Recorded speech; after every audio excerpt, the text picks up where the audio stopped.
El día viernes tuvimos una reunión especial de varones. No vinieron muchos varones, faltaron muchos. No vinieron pocos. Vinieron los que tenían que estar. Pero los que no vinieron hoy nos escapan. Y vamos a continuar con el mismo personaje. El día viernes hablamos acerca de un varón, de un hombre muy especial, considerado uno de los más grandes profetas del Antiguo Testamento. Estamos hablando de Elías, el profeta Elías. Elías y Moisés se constituyen como la institución del Antiguo Testamento, de la ley y los profetas. Elías, el profeta Elías, es un personaje que encierra muchas cosas curiosas en el sentido de que cuando uno lee de algún personaje bíblico, por ejemplo Moisés, nosotros de Moisés conocemos pues casi hasta sus tíos y vecinos, pero de Elías no conocemos nada. De Moisés sabemos cómo se llamaba su papá, cómo se llamaba su mamá, cómo es que nació, cómo es que fue echado al río en una cesta, cómo es que la hija de Faraón lo encontró, lo adoptó, lo crió y Faraón vino a ser como un príncipe en Egipto. Sabemos todo de él. Yo de Egipto, cómo retornó a Egipto, cómo fue su encuentro con Dios y cómo fue el tránsito de llevar a Israel. O sea, ¿qué no sabemos de Moisés? ¿Qué no sabemos de David? ¿Qué no sabemos de Samuel? Sabemos el nombre de la mamá de Samuel, del papá de Samuel, dónde nació, cómo es que nació, cómo fue. De Elías no sabemos nada. Él sencillamente aparece en escena. No es que apareció así, como espontáneamente aparezca alguien, sino que él surge a la vida pública de Israel en un momento terrible para la nación. Las naciones, como la nuestra, por ejemplo, pueden estar en una situación, digamos, de paz y de bienestar, como pueden entrar a una situación de caos y de violencia. Una nación puede tener tiempos de prosperidad, como pueden tener tiempos de escasez y penurias, como las familias, es igual. Lo terrible es que ese tiempo sea todo el tiempo, o sea, que estemos mal todo el tiempo, o que la nación esté requete mal todo el tiempo. Pero a veces uno no se explica por qué, por ejemplo, en el caso de nuestro país, hemos tenido gobernantes que terminan en la cárcel. Cosa curiosa, busque usted otro país donde sus 4 últimos presidentes estén en la cárcel. ¿Tenemos 4? 3. El cuarto ya va a llegar ya, porque ya viene el juicio de este señor y vamos a ver que ya estuvo en prisión preventiva. Bueno, la crisis de la nación no la llevan ellos, sino que ellos no pueden evadir la corrupción que impera en nuestra nación. O sea, tenemos un problema de corrupción política y social. Nuestra sociedad se está deteriorando a una velocidad demasiado acelerada. Entonces, los noticieros pues se nutren de poner, ¿no?, cada escándalo, cada situación, cada homicidio, ¿no?, cada ajuste de cuentas, cada accidente. Antes las noticias eran diferentes, pero últimamente las noticias son de ese corte, prácticamente es policial el asunto. Y cuando levantan una piedra en algún sector del gobierno, pues encuentran mucha corrupción y de ahí sacando a uno, van sacando un montón de gente, ¿no? Porque la corrupción ha corroído a todos los funcionarios, gran parte de los funcionarios, no voy a decir todos, obviamente. En el caso de Israel, la cosa era similar, solamente que Israel era el pueblo escogido de Dios. Entonces, los gobernantes de este pueblo tenían que ser hombres muy idóneos, porque a estos hombres Dios los había levantado. El problema en Israel es que dada la crisis que hubo después del gobierno de Salomón, la nación se divide. Y gran parte de ella conforman un reino independiente de Jerusalén, cuya capital va a ser Samaria. Y allí inicia lo que se llama el reino del norte, Israel. Y los que quedan son solamente dos tribus, la tribu de Judá y la tribu de Benjamín, que conforman el reino de Judá. Ahí aparecen los judíos. Bueno, la capital de ellos es Jerusalén. Y la casa de David, la dinastía de David, gobierna en el sur, en Jerusalén.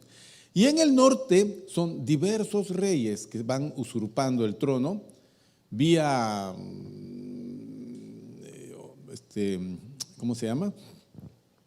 Se matan entre ellos, se envenenan, se suceden, a veces están los hijos, mueren los hijos, pero mayormente los reyes del norte terminan siendo juzgados por Dios. Juzgados.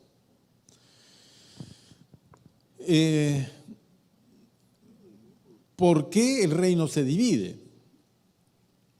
Si David había peleado para unir esa nación y Salomón le había dado esplendor a la nación, ¿por qué se divide? Se divide con el hijo de Salomón, el cual no lleva a la nación a una situación de mayor, digamos, consolidación, sino que él se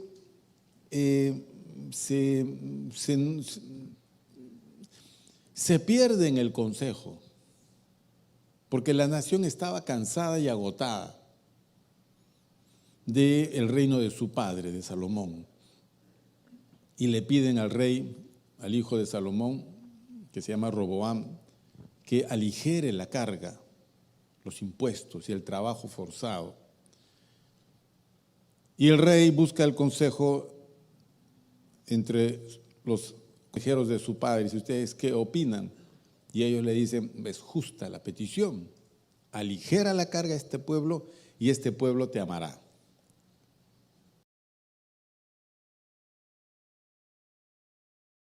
Busca a los consejeros amigos suyos, jóvenes como él, y les pregunta: ¿ustedes qué opinan? No, endurece el asunto.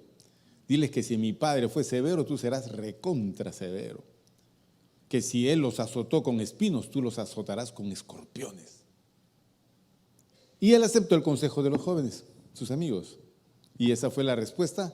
Entonces la gente que esperaba la respuesta buena, ¿no?, de reconciliación, se separa.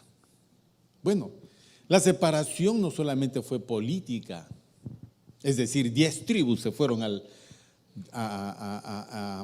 la rebelión, no, sino que la separación también fue espiritual, es decir, religiosa, porque en Jerusalén estaba el templo, la casa de Dios. No podías establecer otra casa de Dios en otro lugar, estaba prohibido por Dios. En ese lugar se celebraba el culto al Señor. Podías tener un culto familiar, una adoración de familia, pero el culto central de la nación tenía que hacerse en Jerusalén. Y ahí en Jerusalén, en el templo de Dios, están los sacerdotes que Dios ha levantado de la descendencia de Aarón. Ahí están los sacerdotes y la tribu de Leví, que conforman los levitas, los ayudantes de los sacerdotes, y allá se celebran todos los ritos y los sacrificios y las fiestas levíticas, las fiestas religiosas. Y toda la vida de Israel se centraba allí, en lo espiritual. Entonces, cuando hubo una división política, la gente del norte regresaba a Jerusalén a celebrar las fiestas religiosas. Entonces, el rey que usurpó el trono, que se llamaba Jeroboam, él dice: estos señores, toda esta gente que va a Jerusalén a celebrar el culto a Dios, finalmente van a terminar regresando a Judá. O sea, todo va a volver a unirse. Entonces vamos a separarlos totalmente. Y él construye un templo y pone mobiliarios y pone sacerdotes y todos ellos fuera del orden de Dios. Y le dice: Israel, ya no tienes que ir hasta allá a adorar a Dios. Ahora vas a adorar a Dios acá. Acá se adora a Dios, en este lugar. Y bueno, la gente accedió. Y es así como empieza a desarrollarse un culto profano. Pero ese culto profano se fue nutriendo de un elemento que Israel no podía sacarse de encima, que era la idolatría. El problema, la idolatría. Entonces Israel empezó a ser influenciado por las naciones de alrededor, por la gente pagana, y una de las deidades paganas que se hizo fuerte en este pueblo fue Baal. Baal es un dios pagano, lo adoran en muchas partes de esa región con diferentes nombres. Pero Baal es el dios de la fecundidad, es el dios masculino de la fecundidad. Acera era la diosa femenina de la fertilidad. Se les adoraba a ambos en busca de bendición, lluvia, fertilidad en los campos. Porque todas estas naciones, sus dioses tenían que bendecirlos. Por eso se les pagaba ofrendas, que en muchos casos eran sacrificios humanos. Entonces, el reino del norte, propiamente Israel, entró en un tiempo de tinieblas espirituales, que no puedes adorar a algo o a alguien que no sea Dios. Y eso fue lo que hizo la nación. Entonces Dios empezó a tratar con ellos. ¿Y cómo hizo? Primeramente les envía profetas que les adviertan. Pues lo que uno tiene que escuchar siempre lo que Dios le dice. No esperes la piedra de más adelante, la caída o el tropiezo o la sanción, porque es bien complicado. No es que Dios no habla, Dios habla y habla en su momento y habla claramente. El problema de oír lo tenemos nosotros. Somos tardos para oír lo que Dios quiera decirnos. Pero en fin, queda en la responsabilidad de cada uno atender, oír y entender. De ahí a obedecer.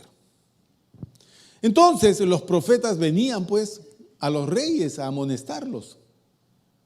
Y algunos reyes aceptaban la amonestación y respetaban a los profetas. Otros reyes no les gustaba, como a muchos de nosotros no nos gusta que nos digan las cosas, por Dios. No nos gusta. Entonces rechazaba al profeta. Y otros ya más avesados agredían a los profetas y los mataban. Esa era la situación. En el sur, en la casa de David, las cosas fueron mejor que en el norte. No fueron tan excelentes. Hubieron buenos reyes, algunos malos, pero hubo cierta fe para seguir al Señor. Con todo, la influencia del norte hacia el sur estuvo determinada por las alianzas. Entonces, los reyes de Israel del norte, hermanos de los del sur, le decían: oye, somos hermanos, hagamos alianza, no nos juntamos, o sea, estamos juntos pero no nos mezclamos. Pero hagamos alianza, si alguien me ataca, tú me ayudas, si alguien te ataca, yo te ayudo. Genial. ¿Cómo hacemos las alianzas? Las alianzas siempre se hacían por medio de matrimonios, exactamente, matrimonios. Cuando hay un matrimonio, las familias participan en una unión. O sea, no solamente se casa el chico y la chica, se casan las familias también, hasta donde se pueda, ¿no? De ahí que uno siempre, bueno, ¿para qué me meto en consejos? Después me venga. Entonces, ¿en qué estaba, hermanos? En consejería matrimonial, creo. Las alianzas, entonces, ¿qué hacían los reyes? Casaban a sus hijos. Y de esa manera emparentaban los reyes. Y acudían, pues, al auxilio, ¿no? Y eso era algo que los profetas que Dios enviaba a los reyes del sur amonestaban. ¿Por qué haces alianza con ese? ¿Acaso Dios no es Dios para ayudarte en todo tiempo? Ezequías no hizo alianza con el norte y Dios fue su ayudador y lo libró contra los sirios. En cambio, los del norte no tenían cómo. Tenían que comprar y pagar ejércitos para que los defiendan, o tenían que sencillamente someterse y pagar impuestos a los sirios. Normalmente había muchas guerras con los sirios. Bueno, hasta que, para desdicha de los del norte, sube al trono un hombre que se llamó Acab. ¿Cómo se llamó? Acab. Nunca le pongan ese nombre a sus niños, por favor. Acab. Bien. Y este señor, para hacer alianza con los sidonios, con Sidón, que es una nación pagana, son los descendientes de los filisteos, su padre lo casa con una princesa de Sidón que se llamó Jezabel. Tampoco le pongan ese nombre a sus niñas, por favor. Jezabel. Bien, Jezabel venía de una casa totalmente entregada a esta idolatría. Finalmente Jezabel era una bruja consumada, dominante y controladora. Esa era Jezabel. Y Acab era un hombre de menos carácter y ella lo dominaba y le decía, hagamos esto, hagamos el otro. Y una de las cosas que hizo Jezabel, estando ya como reina en Israel, fue instaurar el culto a Baal, porque Baal era Dios en Sidón. Entonces ella llevó la religión de Sidón a Israel. Eso significaba que había que hacer un templo para Baal, había que tener sacerdotes y había que tener en la contraparte profetas de Baal. Y habían profetas de Jehová, pero ellos los combatían. Y Jezabel se dio a perseguir a los profetas de Jehová y exterminarlos. Porque es una cosa muy cierta, tú matas a los pecadores y ya no hay quien traiga la palabra. Se necesita de estos hombres, estos profetas. Entonces, en la situación así más oscura, más tenebrosa en lo espiritual, Acab se da pues a ser malo, ¿no? Espiritualmente malo. ¿Y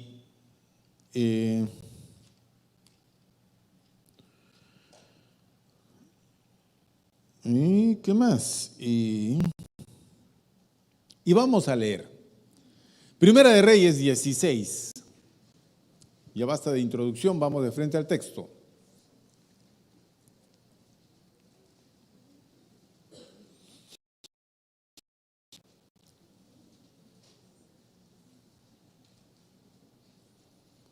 ¿Encontraron Primera de Reyes 16?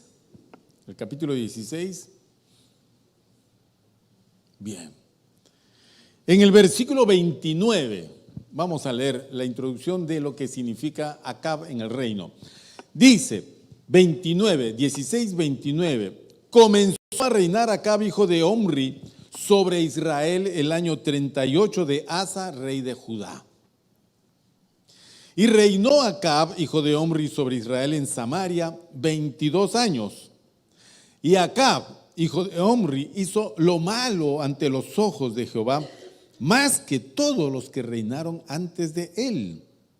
Porque le fue cosa ligera andar en los pecados de Jeroboam, hijo de Nabat. Y tomó por mujer a Jezabel, hija de Edbaal, rey de los Sidonios, y fue y sirvió a Baal y lo adoró.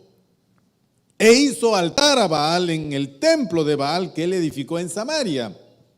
E hizo también a Acab una imagen de Acera, la diosa femenina de la fertilidad. Haciendo así Acab más que todos los reyes de Israel que reinaron antes que él. ¿Para qué, hermanos? Para provocar a ira a Jehová, Dios de Israel. En su tiempo, Hiel de Betel reedificó a Jericó a precio de la vida de Abiram, su primogénito echó el cimiento, y a precio de la vida de Segub, su hijo menor, puso sus puertas, conforme a la palabra de Jehová que había hablado por Josué, hijo de Nun. Era la situación más oscura. Ese es un detalle que refleja la situación de tinieblas espirituales que había en la nación. Y a la cabeza de ese movimiento nefasto, espiritualmente nefasto, estaba el rey Acab. ¿Ok? Entonces, ¿qué pasa? Aquí es cuando surge el profeta. De entre varios profetas que hay allí, surge este. Primera vez que se le menciona, capítulo 17, versículo 1. Entonces Elías Tisbita, que era de los moradores de Galaad, dijo a Acab: vive Jehová, Dios de Israel, en cuya presencia estoy, que no habrá lluvia ni rocío en estos años, sino por mi palabra. Qué curioso. Miren, qué curioso. Le voy a explicar por qué es curioso. Como les dije, aparece este señor Elías Tisbita, no se sabe de él, no hay introducción acerca de él, no sabemos, solo que él es de una ciudad que se llama, un pueblo que se llama Tisbe, en la región de Galaad. Ok, pero él no está viviendo en su casa, él no tiene familia, él no tiene negocio, él no es campesino, no, nada. Él sencillamente entra en escena en el momento más crítico. La nación toda está adorando a Baal. Y cuando adoran a Baal, ¿qué le andan pidiendo a Baal? Que la tierra sea fecunda, envía lluvia para que la tierra produzca fruto. Y rinden culto a Acera, bendice los campos, que los frutos sean llenos y todo. Y en eso aparece este señor Elías ante Acab y le dice: vive Jehová, en cuya presencia estoy, que no habrá lluvia. Pero ellos están adorando al Dios que hace llover, teóricamente, entre comillas. Pero este hombre le dice: no va a haber lluvia, sino solo por mi palabra. Es tu Dios y mi palabra. Vamos a ver quién es Dios. Porque yo, tan seguro como que Dios vive, yo soy su servidor, en cuya presencia estoy. Así que apareció este hombre y cerró los cielos. Y obviamente no existe Baal, no existe Acera, no existe ninguno de los dioses paganos, no existe Zeus, no existe ninguno, no existe de la mitología, no existe nada. El único Dios verdadero es el Señor que está en los cielos. Todos los demás son demonios, todos los demás son demonios vestidos de dioses. O sea, la práctica de la idolatría es una adoración a los demonios, dice Pablo. Entonces, se fue Elías, porque Dios le dijo: vete por allá, que por allá te cuidaré. Y dejó de llover. Debería de llover porque era tiempo de la siembra. Ni una nube, por Dios. Y la gente buscaba. ¿Y cuándo va a llover? Usted sabe que si no llueve en el momento preciso, se arruina la campaña agrícola. Y no llovió. Y como no llovió, los campos no produjeron nada. ¿Y cuánto tiempo no llovió? 3 años. 3 años.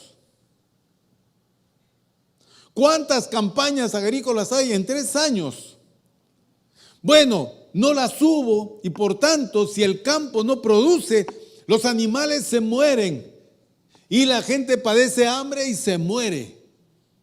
Y la nación se empobrece. Imagínate que no llueva en el Perú 3 años, por Dios. Lima se muere de sed porque no tendríamos agua para la ciudad. No habría agua para nada. Morirían los campos, morirían los animales. No habría que comer. Todo sería saqueo, pillaje. Habría que comprar alimentos. Tendría que venir las Naciones Unidas, barcos y barcos, toneladas. ¿Cómo puedes alimentar a una ciudad de 11 millones de habitantes si no hay una gota de agua y no hay comida porque hace 3 años que no llueve? Hace 2 años que no llueve. Terminaríamos como los países pobres del África. Y eso fue lo que sucedió acá. Y uno dice: ¿y el profeta? Bueno, le voy a decir qué pasa con Elías. Elías es un profeta como muchos de ellos, al estilo del Antiguo Testamento.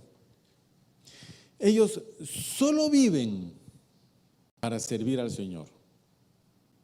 Mayormente son sacados de sus actividades naturales y son usados como voceros de Dios. El profeta es vocero de Dios. El profeta solo dice lo que Dios le dice que diga. Entonces un profeta es una boca, es la boca de Dios. Cuando venía un profeta, apareció un profeta, la gente estaba temblando.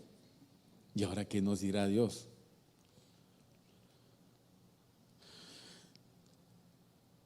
Entonces, Elías era un hombre que conocía a Dios, no sabemos cómo, y era un hombre que encajaba, porque Dios lo había trabajado para una tarea muy importante. Entonces, Elías iba a hablar lo que Dios le iba a decir que diga. Okay. Él estaría pues donde estuviese y Dios le habría dicho: Elías, Señor, anda, ve donde Acab y dile que no va a llover. Por 3 años no va a llover. Sí, Señor. Los estudiosos bíblicos dicen que Elías era un hombre que caminaba rapidito y se fue apresurado. Llegó a donde estaba Acab y le dijo a la manera de esos señores, ¿no? Vive Jehová, en cuya presencia estoy, que no habrá lluvia ni rocío en estos años, sino por mi palabra. Qué importante era hablar esto, porque cuando Elías lo habló, desató el juicio para la nación. Solo su palabra cancelaría el juicio, la palabra del profeta. Entonces Dios agarró a Elías y se lo llevó hacia el arroyo de Querit. Allí fue alimentado y sustentado hasta que ya no hubo más agua, y de ahí lo mandó ¿a dónde? Lo llevó hasta Sarepta de Sidón, lo llevó hacia la costa, a este pueblo donde nadie lo conocía, y le dijo: ahí te voy a sustentar, y lo llevó a la casa de una viuda pobre. De todas maneras, la sequía en Canaán había afectado hasta las naciones circundantes, y esta mujer viuda, las viudas normalmente eran pobres en esos tiempos. Tenía un hijo, y cuando él llega, ve que la mujer está recogiendo unos leños, y le dice: mujer, dame un vaso de agua. Y la mujer está yendo a traerle un vaso de agua, y él le dice: no, primero anda, ve y prepárame una tortilla en el fuego, que son unos panes de esos tiempos, que es panes muy rústicos porque se preparaba sobre las cenizas. No es como tu pancito chabata, pues que lo hacen todo diferente. Bueno, entonces la mujer le dice: lo siento, Señor, solo tengo un poquito de harina en la tinaja y un poquito de aceite ¿dónde? En la vasija. Y estoy recogiendo estos 2 leños para preparar una tortilla y comerla mi hijo y yo, y de ahí dejarnos morir. ¿Te imaginas esa pobreza? Era el último pan de su vida. ¿Te imaginas tú llegando a tu casa, abres tu refrigeradora? Nada. ¿Vas a tu alacena? Nada. ¿Vas a la bodega a ver si te fían algo? Vacío. ¿Te echas a buscar dinero? No tengo. ¿Levantas tu colchón? No hay guardados. ¿Ok? ¿Quieres vender algo? Ya no hay nada que vender. Solo te queda ahí un pan y eso es todo. Es tu última comida. Allí envió Dios al profeta para que esa mujer lo sustente. Oiga, mándame pues a una mujer millonaria, ¿no? Que tenga, porque así pensamos nosotros. Pues sin dinero no se hace nada. El que tiene dinero hace lo que quiere. Bueno, esa es la filosofía de Jimmy Santi, pues, ¿no? Pero no es nuestra filosofía. Porque nosotros pensamos como piensa la Biblia, como piensa Dios, no como piensan los hombres. Si seguimos pensando como piensan los hombres, vamos a terminar como Acab o como el hijo de Acab. Tenemos que ver al hijo de Acab y me quedé con Elías, no importa. Ya, entonces está Elías en esta ciudad, le dice esto a la mujer y Elías le dice, primero prepárame a mí y después comerás tú. Qué increíble que esta mujercita obedece. Y va a la casa y agarra lo que quedaba así de la harina y agarra del aceite, amasa, hace. Siempre los que se duermen. Hace la tortilla y en los leños que había encendido lo pone ahí encima y se va tostando como una chapla así quemadita. Y le trae al profeta. Y el profeta le dice, ahora come tu hija. Cuando ella va, hay harina en la vasija, en la tinaja, y hay aceite en la vasija. Pues sí, me acabo de gastarlo. Y preparó uno, le dio a su hijo. Cuando regresó, había harina y había aceite. Y en la noche había harina y había aceite. Y todo el tiempo que él estuvo en esa casa, la harina nunca escaseó y el aceite nunca se acabó. Nunca. ¿Por qué? Porque ahí había llegado un hombre diferente. Los hombres, cuando llegamos a un sitio, lo acabamos todo, lo gastamos todo. Este hombre no. Este hombre llegó a la casa de esta mujer, le salvó la vida a ella, a su niño, comieron, hoy, mañana, toda su casa comió y sobrevivió. Eso no es todo. Llegó un momento cuando el hijo de la viuda empezó a enfermar y murió. La mujer no sabía qué hacer, no hay médico, no hay seguro, no hay medicina. Tenía el niño en sus brazos así, sentada en su regazo. El niño estaba muerto. Y en eso se aparece Elías. Y la mujer le dice, ¿para qué viniste a mi casa, varón de Dios? Solo has venido para hacer revivir mis males, mis pecados. Por eso Dios me ha castigado matando a mi hijo. ¿Que no es al revés el asunto?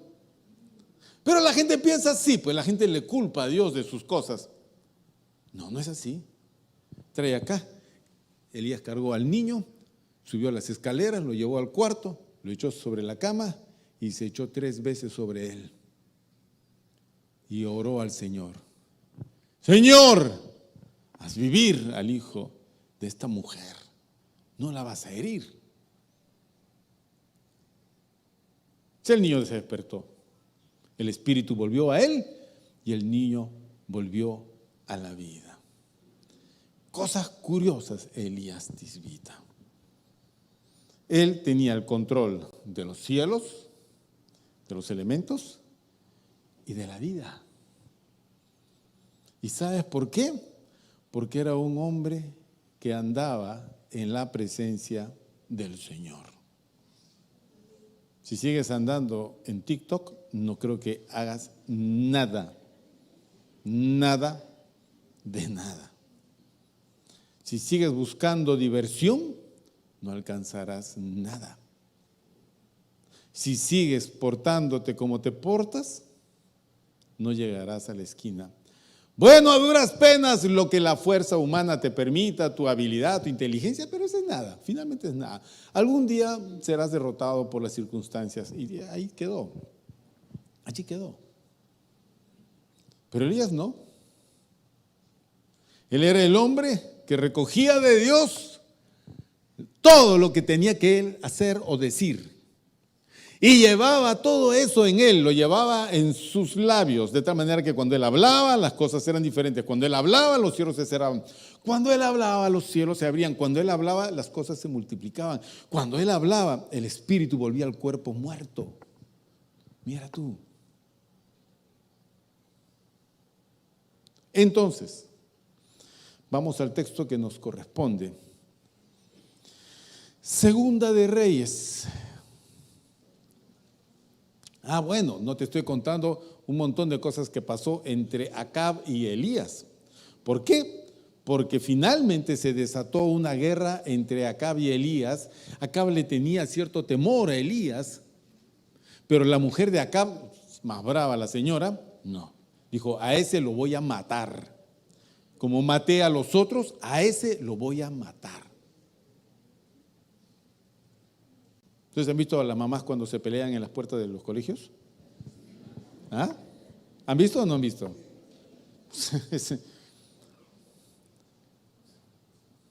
Esas son peleas, hermanos.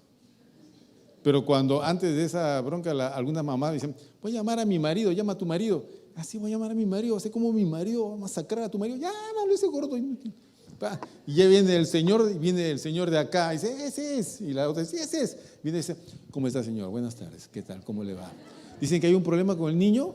Bueno, sí, mi esposa me dice que sí. ¿Podemos conversarlo? Claro que sí. ¿Dónde quiere usted conversar? Vamos a la cevichería, ahí nos sentamos y conversamos. Vamos. Y al final, ¿cómo terminan? Amigos. Mientras que las señoras se agarran, se trenzan, se golpean, se arrastran, las otras señoras filmando así, y después lo suben. Jezabel era una mujer asesina de profetas. Mataba profetas, hasta que un día Elías retó a los profetas de Baal, 400 de ellos contra Elías. Ofrecieron un sacrificio en la cumbre del monte Carmelo, ¿ok? Y él dijo, vamos a ofrecer sacrificio, pero no vamos a encender fuego. Pongamos el sacrificio en los altares, uno de ustedes, otro yo solo, y luego clamemos, ustedes clamen a Baal que envíe fuego, yo clamaré al Señor que envíe fuego. Si el Dios que envíe fuego, ese es el Dios que tenemos que adorar. Genial, los profetas de Baal prepararon su altar, su sacrificio, y empezaron, Baal envía fuego. ¿Qué va a enviar fuego? Ni una chispa. Baal, Baal, gritaban, danzaban, se cortaban, sangraban. Y Elías estaba a un costado y le decía, más fuerte, griten más fuerte, quizás se esté durmiendo. Porque es Dios que a veces se cansa. O quizás se fue de viaje. Griten más fuerte. Y él, Baal, responde. No. Toda la gente ahí mirando el espectáculo ese. Y él agarró y dijo, no, esto es inútil. Y él dijo, voy a preparar mi altar. Entonces agarró, trajo las piedras, puso la leña, puso el animal ya sacrificado, cavó una zanja alrededor del altar y dijo, traigan agua, trajeron unas tinajas grandes, mojen todo, mojaron, otra vez mojen, más agua todavía, mojaron la leña, las piedras, todo, otra vez, y trajeron más agua todavía, le echaron todo, el agua se llenó en toda la zanja. Y Elías mira al pueblo y le dice, ¿hasta cuándo van a estar dudando? Si Baal es Dios, sírvanle. Y si Jehová es Dios, sírvanle entonces. Hoy van a ver quién es Dios. Se arrodilló y dijo, Señor, envía fuego para que esta gente vea que tú eres Dios. ¿Qué creen que cayó del cielo? Obviamente. Esa era la palabra del profeta, pues. Y cayó fuego del cielo ¡fua! Sobre el altar, consumió el animal, consumió la madera, consumió las piedras, secó todo el agua que había en la zanja. Cuando la gente vio eso, dijeron, Jehová es Dios, Jehová es Dios. Y los profetas de Baal empezaron a retroceder. Y Elías dijo, deténgalos a esos y me los traen que los voy a degollar a todos. Y los degolló a los 400. Y entonces Jezabel dijo, estás frito, yo te voy a matar. ¡Qué hombre! ¡Qué hombre! Y uno va a decir, oiga, entonces Elías era pues más o menos como una mezcla de Ultraman, con Flash, con Superman, con Batman, con Linterna Verde. No. No era así. Elías era un hombre como usted y como yo. Así. Cierto, algunas diferencias hay. Pero de que era hombre, era un hombre. Y los hombres somos como somos. Hay un hombre alrededor de tu vida Puede ser tu papá, puede ser tu hermano, tu esposo. Puede ser tu primo, o puede ser tu mamá, o tu hermana, o la esposa, o la hija. Todos somos iguales. Tú miras a la persona esta, digamos. Entonces, después de escuchar, dices, como Elías en la vida. Si él no cierra los cielos, me cierra el presupuesto. No hace abundar la comida, se la come. ¿Ah? ¿Qué le voy a llevar los problemas como la mujer, el niño, el muerto? No, él no resuelve problemas, él complica las cosas. Y te voy a decir por qué.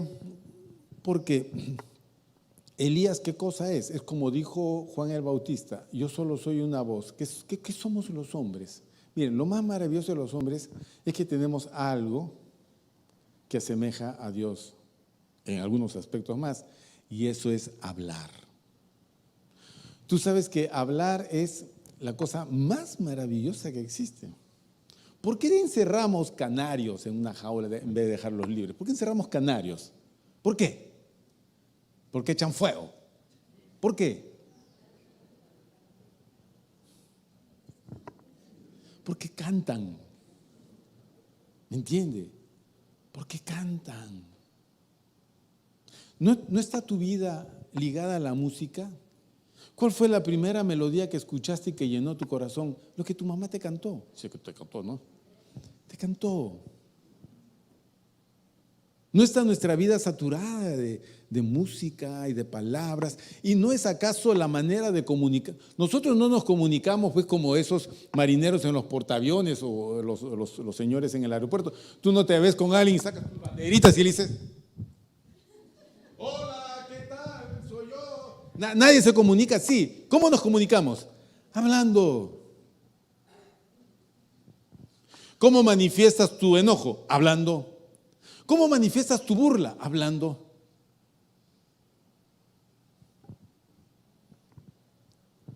Elías, todo lo que hacía era hablar. Pero la gran diferencia es que Elías hablaba de parte del Señor. Y para poder hablar de parte del Señor, Elías tenía que estar ¿dónde? ¿Dónde? Con el Señor. ¿Se acuerdan de Samuelito? Samuel, el profeta, cuando era niño.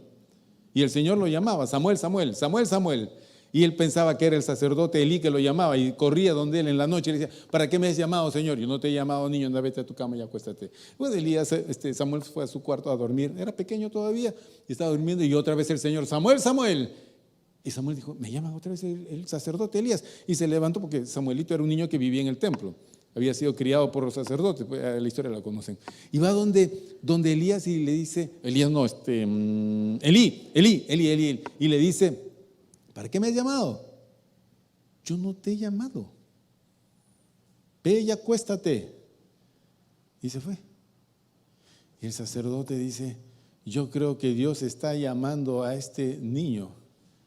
Y vino otra vez el niño, ¿para qué me llamaste? Y Elí, más viejo en el oficio, le dice, yo no te he llamado, pues si otra vez escuchas que te llamo, tú vas a decir, habla Jehová, que tu siervo oye. Qué interesante enseñarle a un niño esas cosas. Entonces Samuel se acostó y otra vez, Samuel. Y Samuelito se despertó y dijo, no es Elí, ese es Dios. Se postró y dijo, habla, Señor, que tu siervo oye. Y el Señor le dijo a Samuel, yo voy a hacer algo que cuando la gente lo sepa, le va a doler el oído. Y tiene que ver con Elí y sus hijos. Terrible. Cuando al día siguiente Elí sale de su cuarto, le dice a Samuel, dime, ¿qué te dijo Dios? Dime, ¿qué te dijo Dios?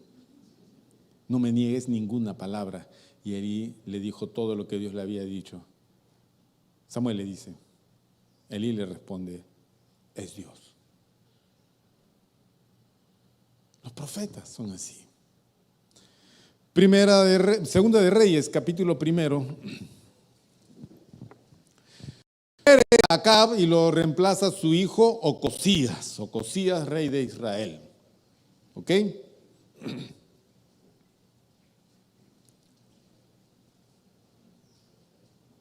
En el último capítulo de Primera de Reyes, que es el 22, antes de leer el primer capítulo de Segunda de Reyes, vamos a leer lo último que dice en el anterior.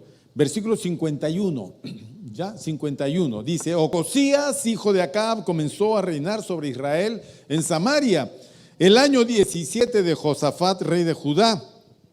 ¿Cuánto reinó, hermanos? Solo 2 añitos. ¿Están allí?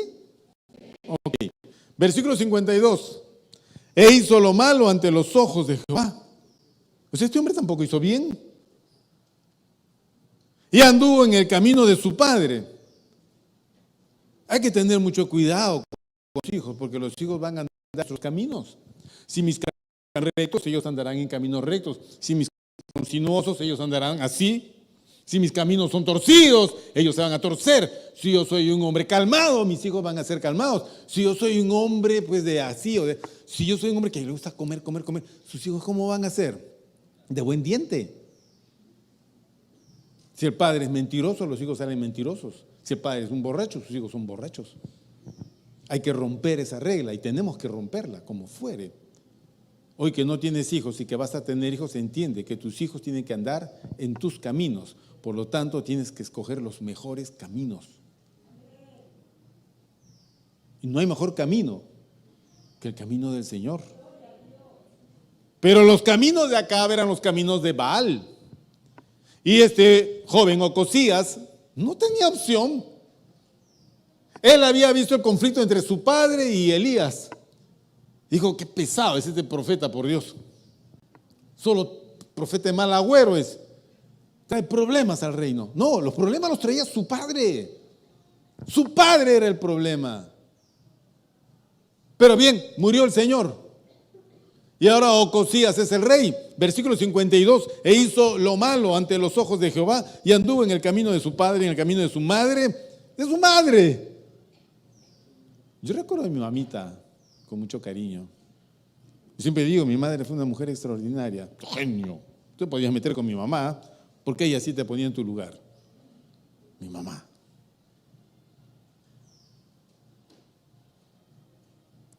Ella era profesora.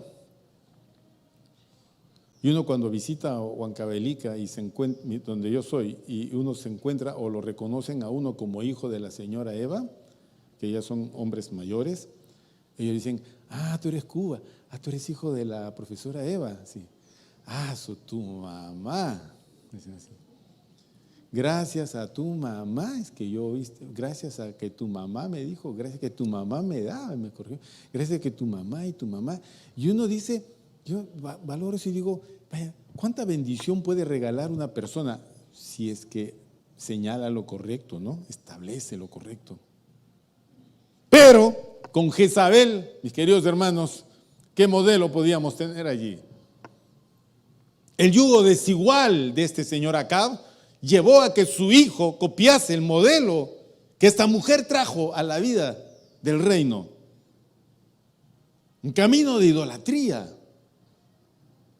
Versículo 53, porque sirvió a Baal y lo adoró y provocó a ira a Jehová Dios de Israel conforme a todas las cosas que había hecho su padre. Bien, versículo 1 del capítulo 1 de Segunda de Reyes. Seguimos leyendo. Después de la muerte de Acab, se rebeló Moab contra Israel. Y Ocosías le sucedió algo. Cayó por la ventana de una sala de la casa que tenía en Samaria. El señor tuvo un accidente. Se cayó. ¿Cómo murió Acab? Acab murió en una batalla. fue a la batalla contra los sirios. Y Dios le había profetizado a Acab que iba a morir. Y Acab dijo, ¿cómo voy a hacer? Entonces entró a la batalla vestido de soldado, no vestido de rey. Y entre los sirios dijeron, cuando peleemos busquen al rey de Israel, a ese hay que matarlo. Y los soldados sirios peleaban y buscaban quién es el rey, no encontraban al rey de Israel. ¿Este rey dónde está? No ha venido. Y un soldado agarró la flecha, el arco y tiró así, ¡fua!, a la aventura. La flecha fue, ¿a quién crees que le cayó? A Acab, porque estaba determinado su muerte. No importa cuánto se haya disfrazado. Y la flecha lo atravesó. Y le dice al soldado que manejaba el carro de guerra, le dijo, sácame, que estoy herido de muerte. Cuando llegó a la ciudad, todo el carro de guerra, esos carros tirados, porque lleno de sangre. Así murió. Pero este señor no reinó más que 2 años. ¿Y qué estaría haciendo que se cayó por la ventana de la casa? Y ahí se agravó. Y no se recuperaba. Entonces envió, dice, mensajeros y les dijo, id, consultad, ¿a quién?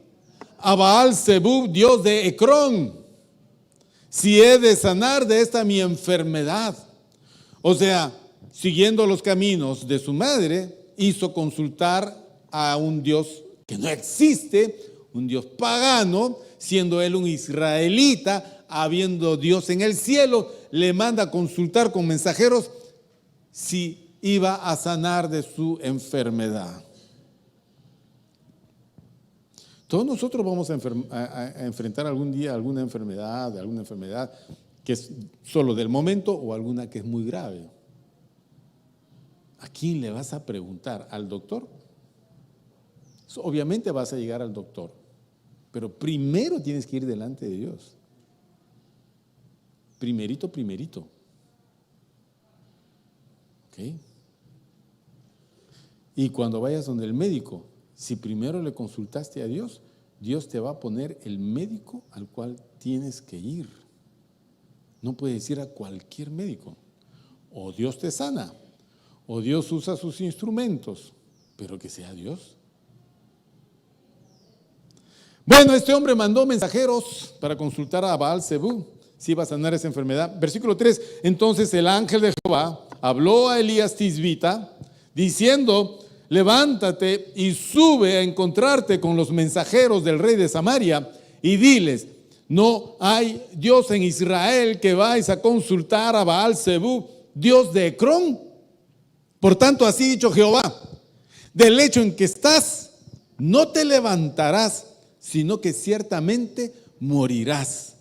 Y Elías se fue. Cuando los mensajeros se volvieron al rey, él les dijo, ¿por qué habéis vuelto?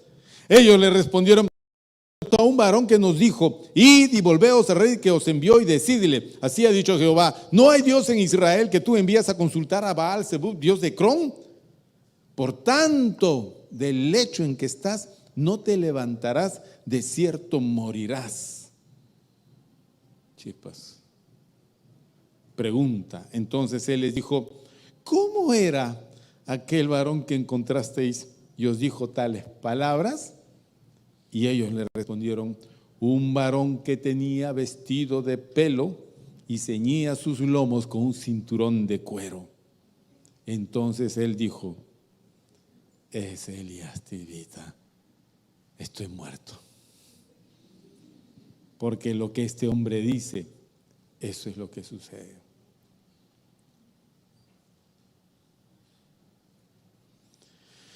Un varón que tenía vestido de pelo y ceñía sus lomos con un cinturón de cuero. La gente no vestía así. Le voy a explicar cómo vestían. La gente vestía con túnicas de lino o de lana. Ellos no conocían el algodón. Entonces vestían túnicas, tenían ropas interiores y tenían vestido exterior. ¿Ok? Y para poder caminar, porque los hombres no usaban pantalones, usaban túnicas, para poder caminar, ellos ceñían la túnica con un cinturón que normalmente era también de tela, como una faja. Y ahí servía para guardar cosas, en fin. Elías no vestía así. Elías vestía burdamente, porque él no vivía en palacio. Si tú trabajas en palacio de gobierno, me imagino que tienes que ir todos los días vestido como para el trabajo, ¿no es cierto? Con terno, tienes que ir con terno, estás trabajando en el palacio de gobierno, en un trabajo, una oficina, tienes que ir bien vestido. Si eres mecánico, ¿cómo vas a ir a trabajar? Tienes una ropa de mecánico, normalmente son sucias, engrasadas, ¿no es cierto? Hay que cambiar de vez en cuando esa ropita. Ya, un overol pues de mecánico, entonces él está totalmente cubierto el mecánico, no importa que sea sucia, pero es su ropa de trabajo. ¿Okay? Los futbolistas, nosotros cuando los vemos vestidos así de civil nos reímos porque siempre los hemos visto en ropa deportiva, nunca nos imaginamos cómo visten de cotidiano, pero ¿cómo viste un deportista? Su polo, su short, sus medias, sus chimpunes, esa es su ropa de trabajo. ¿Cómo sería la ropa de trabajo de Elías? Como no era un profeta de la corte, este era un hombre que vivía en el desierto, él era un morador del desierto. Y en el desierto tenía que usar la ropa más apropiada, era una ropa tosca, y lo más tosco, su apariencia. Nos vamos, te dejamos en el desierto ¿de qué desierto quiere decir? A uno de estos te dejamos una semana con tu bidón de agua y una carpita y te recogemos después de una semana. Sabes la cara que vas a tener, todo despeinado, quemado, engrasado, tu ropa sucia. ¿Cómo terminas? No puedes. Elías Tisbita vestía como un morador del desierto. Segundo, era un hombre que no tenía ninguna apariencia que pudiese contrastar su mensaje. Él no iba a destacar como nada. Él solo era una voz. A donde iba, él era una voz. ¿Cómo viste Juan el Bautista? Igual que él. Igual. Y él está en el desierto. Y le preguntan, ¿quién eres tú? Y él dice, yo soy una voz que clama en el desierto. Elías Tisbita, para terminar, Santiago capítulo 5. Santiago está en la carta a los Hebreos, un poco antes de Apocalipsis, ¿ya? Un poco antes, Santiago, así que está bien adelante.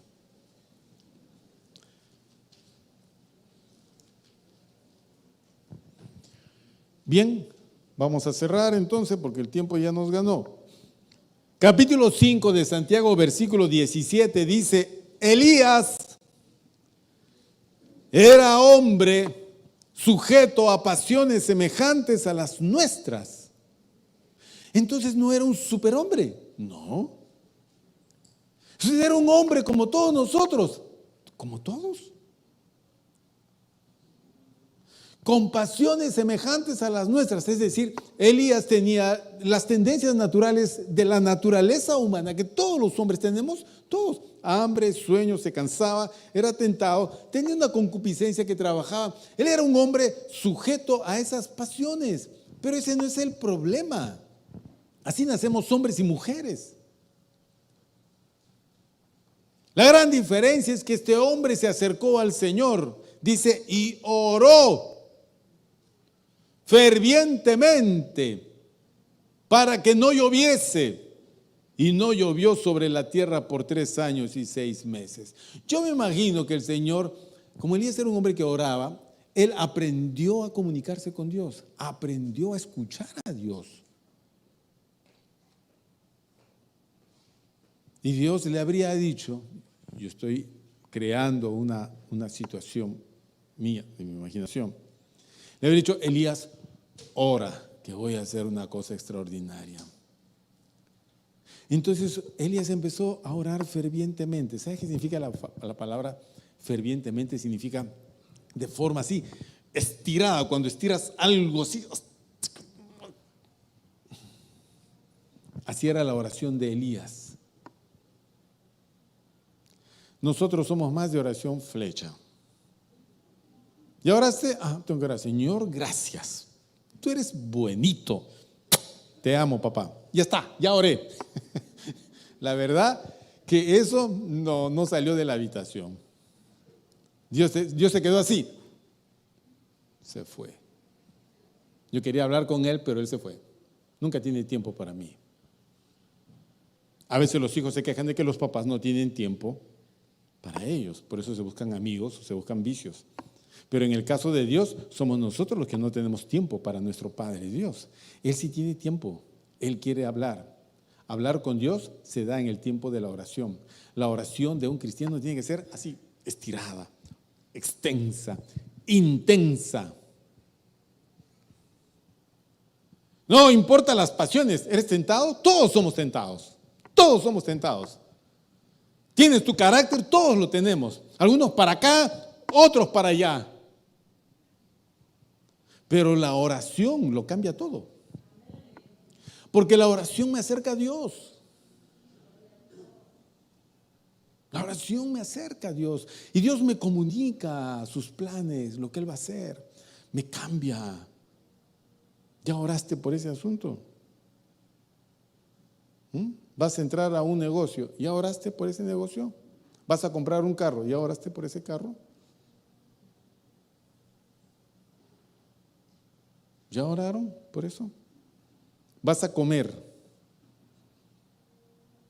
¿Ya oraste por los alimentos? Por eso también se ora. No dices, Señor, te pido, quizás sea veneno esto. No. Se dice, Señor, gracias por los alimentos. Bendícelos. ¿Ya oraste por tu trabajo? Mañana vas a ir a trabajar. ¿Ya oraste por tu trabajo? En un momento, quizás en el carro. Señor, hoy estoy yendo al trabajo. Bendíceme. Úsame, háblame, dame mente clara, pensamientos apropiados, relación aquí, relación allá, todo esté bien. ¿Ya oraste por eso? ¿Estás buscando pareja? ¿Y ahora?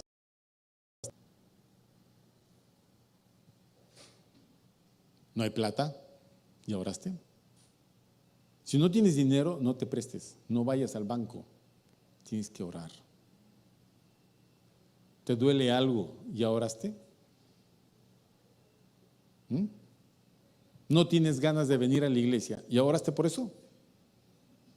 Yo no te caigo, ¿ya oraste por eso? ¿Ya oraste por eso? Señor, no sé, tienes que hacer algo con el pastor o conmigo, pero de alguna manera no va al asunto. ¿Ya oraste por eso? Elías era un hombre semejante a pasiones como las nuestras, igual, pero él oró fervientemente para que no lloviese y no llovió por 3 años. Y otra vez oró, dice, y el cielo dio lluvia y la tierra produjo su fruto. Yo creo que si nos acercamos al Señor, las cosas van a cambiar, hermano. ¿No es cierto? ¿Qué pasa cuando uno tiene frío? Yo me acuerdo cuando íbamos de vacaciones a Huancavelica, en la mañana era pues 8 grados, 9 grados, friazo de la patada. Y nos levantamos todos así, íbamos a la cocina y poníamos nuestras manos en las hornillas así. Qué rico, qué rico, qué rico, pero no había cómo calentar los pies se nos enfriaba, no sentías. Si estás con frío, busca calentarte. La mejor manera, acércate a un calentador. ¿No es cierto? Acércate a Dios. Dios te calentará. Cambiará muchas cosas en tu vida. Pues es imposible que no las cambie.